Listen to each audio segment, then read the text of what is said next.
एक बार फिर एक नए और इन्फॉर्मेशनल वीडियो में फ्रेंड्स, जैसा कि आपको पता है यूपी पीसीएस का इंटरव्यू चल रहा है। उसी कड़ी में हमारे साथ एक सर हैं जो अभी इंटरव्यू देकर निकले हैं। तो चलिए सर से ही जानते हैं इनका इंटरव्यू कैसा गया और इनकी अभी तक की जर्नी कैसी रही, खास करके यूपी पीसीएस में, और इनकी प्रीलिम्स की स्ट्रेटजी वगैरह क्या रही और इनकी मेंस की स्ट्रेटजी, आंसर राइटिंग वगैरह, ये सारी चीज़ें जानेंगे डिटेल में। तो फ्रेंड्स हमारे साथ आगे वीडियो में बने रहें। तो सर सबसे पहले तो हमारी तरफ से और हमारे व्यूअर्स की तरफ से आपको इंटरव्यू की बहुत बहुत बधाई। धन्यवाद। सर सबसे पहले जानेंगे आपका नाम क्या है, आपका एजुकेशनल बैकग्राउंड क्या है और आप कहाँ से हैं सर?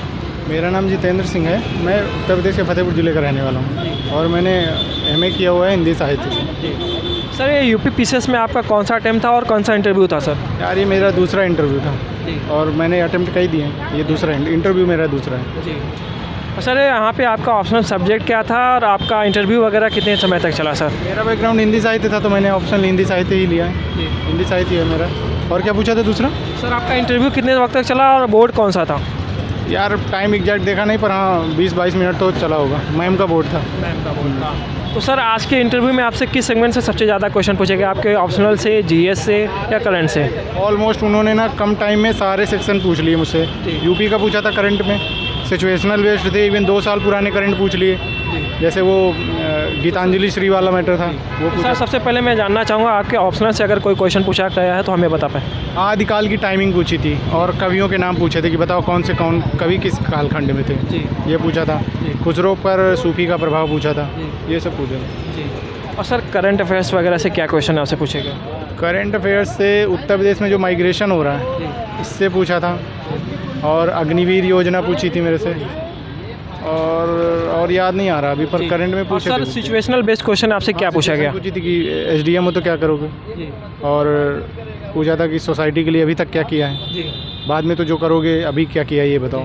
यही सब पूछा था। ये सब क्वेश्चन। तो सर जैसा कि आप जानते हैं पीटी है मई महीने में, तो पीटी की आपकी क्या स्ट्रेटजी रही है? खास करके आपने पिछला बार का भी इंटरव्यू दिया हुआ है, इस बार भी आप इंटरव्यू देने आए हैं, तो आपकी स्ट्रेटजी क्या रही है? और आपका माध्यम भी हिंदी है, तो बहुत सारे हमारे हिंदी माध्यम के जो छात्र हैं उनको पीटी में काफ़ी दिक्कतें होती है, पीटी फेल होते हैं, तो पीटी की मैं जानना चाहूँगा स्पेसिफिक स्ट्रेटजी आपसे। प्रीलिम्स देखो हिंदी इंग्लिश दोनों के लिए बराबर होता है, दोनों फेल होते हैं दोनों पास होते हैं। इसके लिए ये कर सकते हैं कि जो बैक ईयर के क्वेश्चन हैं वहाँ से आप मिस मत करिए, बैक ईयर क्वेश्चन पे काम करिए, और जो सेक्टर आपका मजबूत है वहाँ पे और काम करिए ताकि क्वेश्चन गलत ना हो।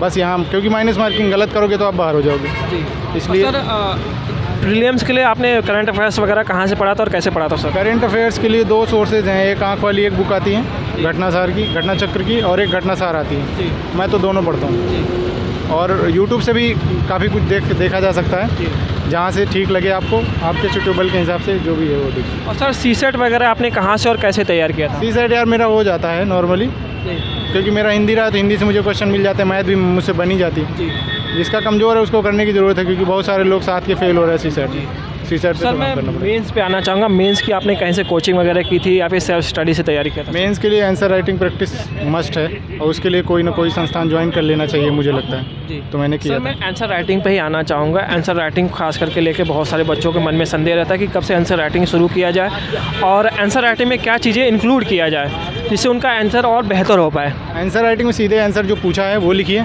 इधर उधर की बातें न लिखिए, क्योंकि समय भी ख़राब होता है उससे और कंटेंट भी कमज़ोर होता है आपका, क्वेश्चन भी उतना वीक रह जाता है, फिर मार्क्स नहीं मिलेंगे। यही चीज़। तो सर आंसर राइटिंग में डेटा रिप्रेजेंटेशन आपने कैसे किया और क्या किया, कौन से डायग्राम बनाए किस सेगमेंट में? डेटा हमने तैयार कर रखा था हर सब्जेक्ट के लिए, जैसे वाटर रिसोर्स है तो इसके लिए डेटा, इकोनॉमिक एक्टिविटी जो हो रही हैं करंट में जो है चल रहा है, कोई क्वेश्चन आया वाटर रिसोर्स से आया जैसे, तो वाटर में हमारे यहाँ अभी क्या नीति आयोग की जो रिपोर्ट आई मल्टी डायमेंशनल पॉवर्टी इंडेक्स, उसको कोट कर सकते हैं, और जो समग्र जल सूचकांक है उसको कोट कर सकते हैं। तो ये डालने से बेनिफिट रहता है, मेरा अनुभव तो यही रहा है जी। देखिए। और सर मैं ऐसे पे आना चाहूँगा, ऐसे राइटिंग को खास करके लेके काफ़ी बच्चों में डाउट रहता है और बहुत सारे बच्चों का ये प्रश्न है कि ऐसे स्टार्ट कैसे किया करते हैं टॉपर्स, अगर कुछ उस पर आप गाइड कर पाएँ।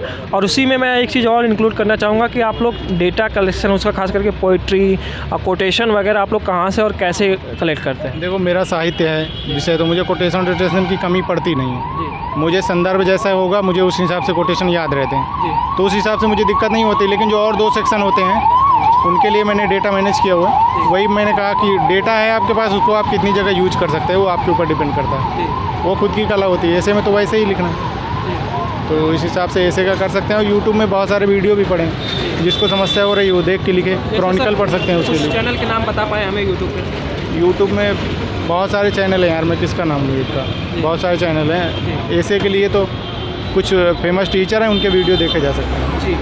तो सर अगर तैयारी के दौरान अगर कभी लो फेस आया तो आपने क्या किया, तो और लोगों को क्या सजेस्ट करेंगे? देखो, लो फेस सभी की ज़िंदगी में आता है ना, तो हमें उससे आगे बढ़ना ही होगा कहीं ना कहीं। आप नहीं बढ़ो, मत बढ़ो तो क्या होगा, आप ही खराब होगे, आप ही का जीवन बर्बाद होगा, किसी दूसरे का नहीं। उठना ही पड़ेगा, क्योंकि ये तैयारी ऐसी है कि इसमें देखो चक्र होता है। हम पिछली बार हमारे साथ गड़बड़ होगा, तो अब इस बार हम फिर आए हैं, अब देखो क्या होता है भगवान की। लो फेस तो आएगा ही, आएगा ही, वो आएगा, उससे उभरना खुद ही है।